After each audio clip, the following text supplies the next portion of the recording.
সব ক্ষেত্রেই দেখবেন রাজনীতিবিদদের কিন্তু একটা অপরিসীম ভূমিকা রয়েছে, রাইট?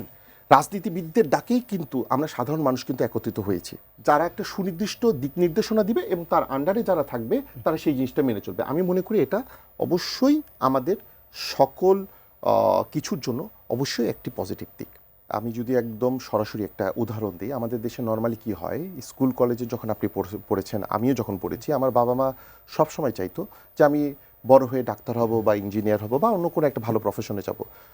আমি অফকোর্স শিওর আমাদের এখানে আজিম রিয়াসত ভাই আছেন, ওনার বাবা মা নিশ্চয়ই চাননি কখনো, বা ওনাকে বলেনি তুমি রাজনীতিবিদ হও, বা আপনার বাবা মাও বলেনি আপনি রাজনীতিবিদ হন, বা আমার বাবা মাও বলে নাই অনেস্টলি সেইম রাজনীতিবিদ হন।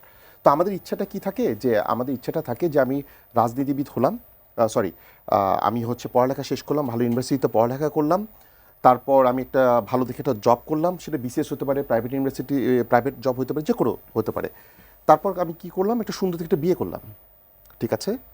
তো বিয়ে করার পর আমি একটা বাড়ি করলাম, সুন্দর থেকে বিয়ে করলাম, বাড়ির সামনে একটা লন আছে, সেই লনের মধ্যে আমি বসে নিউজ পেপার খুলে বলতেছি দেশটা রসাতলে গেল। আপনি আমাকে বলেন আমার কি সেই কোনো রাইটস আছে বাংলাদেশের গঠনে বা দেশ গঠনে? আমার কোনো ভূমিকাই নাই, কিন্তু আমি আছি শুধু সমালোচনা করতে। আমি নিজেকে দিয়ে উদাহরণ দিচ্ছি।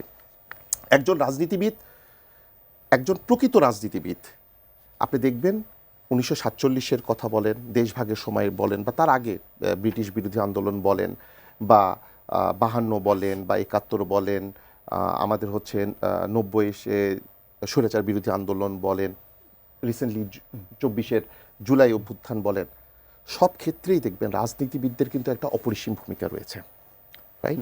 রাজনীতিবিদদের ডাকেই কিন্তু আমরা সাধারণ মানুষ কিন্তু একত্রিত হয়েছি।